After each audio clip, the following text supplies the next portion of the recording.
चलिए दोस्तों, स्वागत है आपका अपने नए YouTube चैनल SMF क्लासेस पर। आज हम भूगोल में ज्योग्राफी में सौरमंडल के बारे में पढ़ना चाहते हैं। इतने दिनों तक बिजी रहे उसके लिए माफ़ी चाहते हैं और उसी उत्साह उसी जोश और उमंग के साथ आपसे वापस मिलकर बेहद खुशी हुई।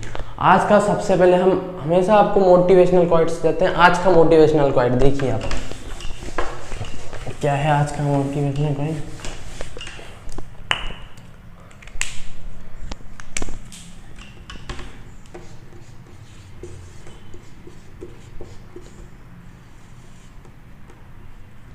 कितना भी पकड़ लो फिसलता जरूर है।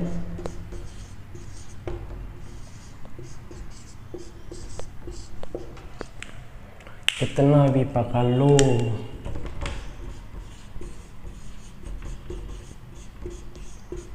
फिसलता जरूर है।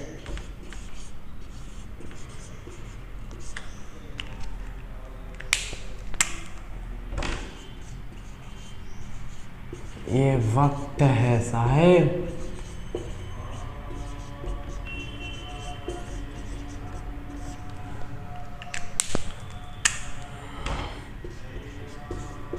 निकलता जरूर है।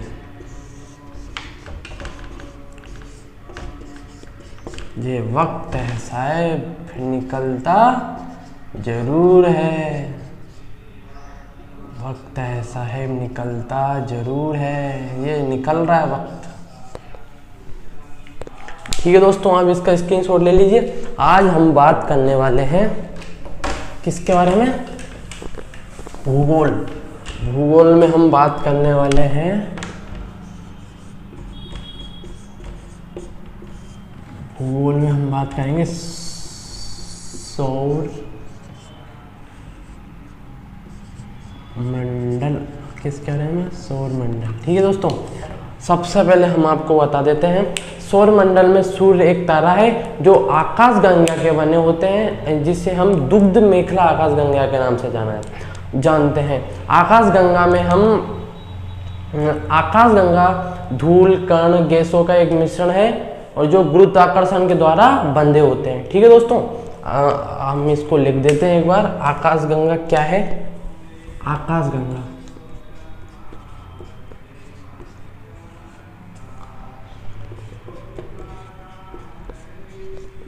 ये धूल कण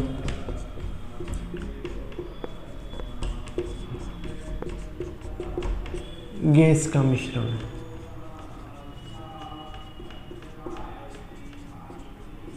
जो गुरुत्वाकर्षण के द्वारा बंधे होते हैं। क्या होते हैं? बंधे होते हैं। ठीक है दोस्तों, क्लियर है? और जिसे हम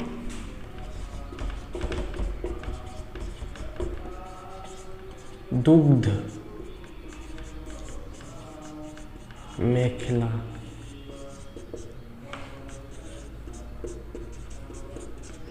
आकाशगंगा भी कहते हैं। ठीक है दोस्तों, क्लियर है? ठीक है दोस्तों, क्लियर है? आप इसको लिख लीजिए। आगे चलते हैं हम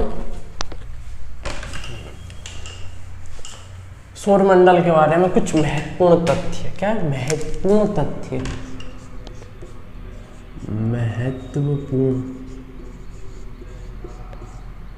महत्वपूर्ण तथ्य। अब देखिए आप, महत्वपूर्ण तथ्य क्या क्या है। सबसे पहले आती है कि सबसे बड़ा ग्रह, पहले नंबर पे आता है सबसे बड़ा ग्रह। सबसे बड़ा ग्रह है बृहस्पति। क्या है? बृहस्पति। इसके बाद आता है हमारा सबसे छोटा ग्रह, सबसे छोटा सबसे छोटा ग्रह है हमारा बुध। क्या है दोस्तों? बुध। सूर्य के निकट सबसे बड़ा, सूर्य के निकट ग्रह कौन सा? सूर्य के निकट ग्रह, सूर्य के निकट ग्रह वो है हमारा, सूर्य के निकट ग्रह है बुध। क्या है? बुध। इसके बाद आता है हमारा सूर्य के सबसे दूर, सबसे दूर, सूर्य के सबसे दूर, सबसे दूर है हमारा वरुण।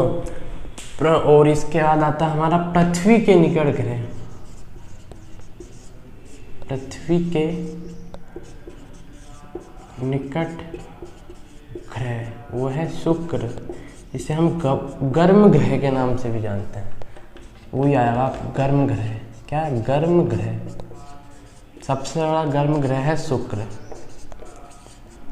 फिर आता है हमारा नीला ग्रह। क्या है? नीला ग्रह। नीला ग्रह है हमारा पृथ्वी। इसके बाद आता है हमारा लाल ग्रह। क्या आता है हमारा लाल ग्रह? मंगल। क्या है? मंगल। और नीला ग्रह, लाल ग्रह, और इसका चमकीला ग्रह। क्या आता है? चमकीला ग्रह। 8 के बाद 9 आएगा, चमकीला ग्रह। ठीक है दोस्तों, चमकीला ग्रह किसे कहता है? वो है हमारा शुक्र। ये पृथ्वी के निकटतम ग्रह। इसके बाद आता है हमारा शुक्र ग्रह, चमकीला ग्रह, हरा ग्रह। हरा ग्रह बच गया, हरा ग्रह वो है हमारा वरुण। ठीक है दोस्तों, हरा ग्रह वरुण है। क्लियर इतना? आगे चलते हैं हम, इसको आप एक बार नोट कर लीजिए और हम वापस पढ़ लेते हैं। बहुत सारे ग्रह हैं और ऐसे तो, पर हम उनके बारे में बाद में डिस्कशन करेंगे डिटेल में। अभी हम सौरमंडल के बारे में कुछ महत्वपूर्ण जानकारी प्रदान कर रहे हैं आपको। सबसे बड़ा ग्रह है बृहस्पति, सबसे छोटा ग्रह है बुध, सूर्य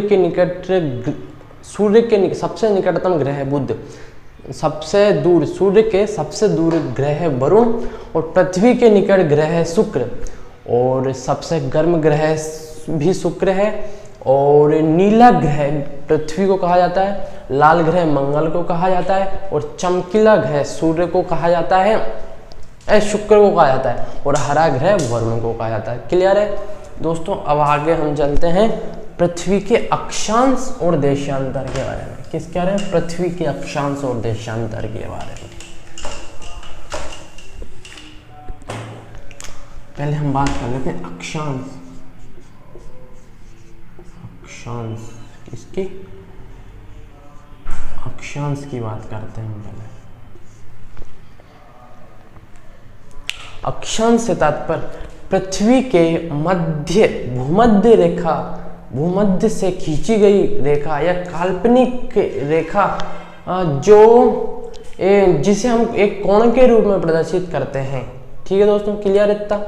अब पृथ्वी के मध्य, देखिए पृथ्वी के मध्य, पृथ्वी का केंद्र है, यहाँ से ये खींची गई रेखा, ठीक है, खींची गई रेखा, इसको अंडाकार में भी बना देते हैं, गोलाकार में बना देते हैं, वृत्ताकार में बना, कैसे भी हो जाती है। पृथ्वी के मध्य से खींची गई रेखा को अक्षांश रेखा कहा जाता है। ठीक है दोस्तों, क्लियर है? आगे हम चलते हैं, इसकी भूमध्य रेखा की हम बात करें। भूमध्य रेखा, भूमध्य रेखा, भूमध्य रेखा है 0% अक्षांश। ठीक है दोस्तों, और इसके बाद हम बात करते हैं भूमध्य रेखा 0% अक्षांश से, इसके बाद उत्तरी ध्रुव, उत्तरी ध्रुव, उत्तरी ध्रुव और दक्षिणी ध्रुव, दक्षिणी ध्रुव, ठीक है।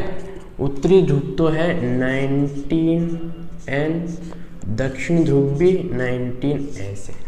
इसके बाद हम बात करते हैं, यह है 23/1/2, 23/1/2 डिग्री N और 23/1/2 डिग्री S। यह है कर्क रेखा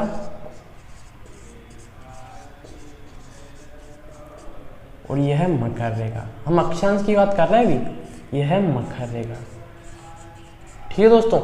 इसके बाद आता है हमारा आर्कटिक वृत्त। कितना? आर्कटिक वृत्त। यह है 6.1/2 डिग्री S, आर्कटिक वृत्त, टिक वृत्त, और 1/2 डिग्री N, आर्कटिक वृत्त।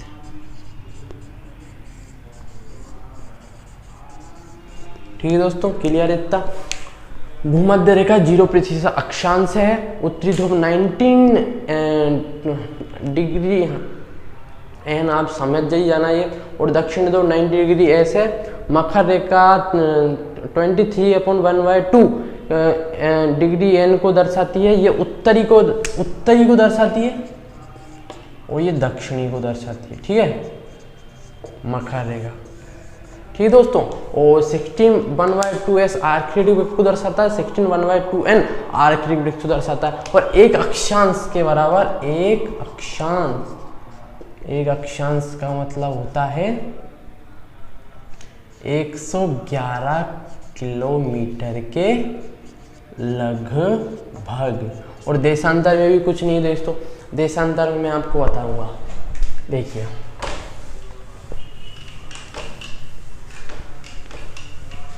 देशांतर इस तरह घटता है। देशांतर क्या है? देशांतर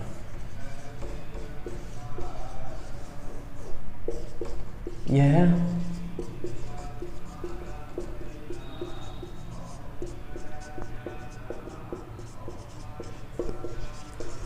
इस तरह घटता है कि ध्रुवों पर जाकर शून्य हो जाता है, ठीक है दोस्तों, क्लियर है। ये ध्रुवों पर जाकर शून्य हो जाता है। और इसका भी वही है, एक अक्षांश बराबर 111 किलोमीटर के लगभग ही है, ठीक है दोस्तों। और हम भूमध्य के बारे में बात करें, भूमध्य भी इसका भूमध्य है, ये एक भूमध्य इसका भूमध्य है इसका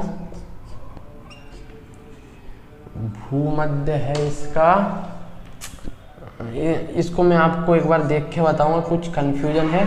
और ये अर्धवृत्त बनाती है, पृथ्वी के साथ आधा वृत्त बनाती है। क्या? आधा वृत्त बनाती है, ठीक है दोस्तों। आधा वृत्त ये ऐसे ही बना सकती है और ऐसे भी बना सकती है, ऐसे बना, कैसे भी आधा वृत्त बनाती है। और इसके बाद ये 15 देशांतरों के बराबर होती है। और इन 15 देशांतरों में 1 घंटे का अंतर होता है। 15 देशांतर के बराबर के लगभग, और इनमें 1 घंटे का अंतर होता है, ठीक है, अंतर होता है। चलिए अब आगे चलते हैं हम पृथ्वी के आंतरिक संरचना के बारे में।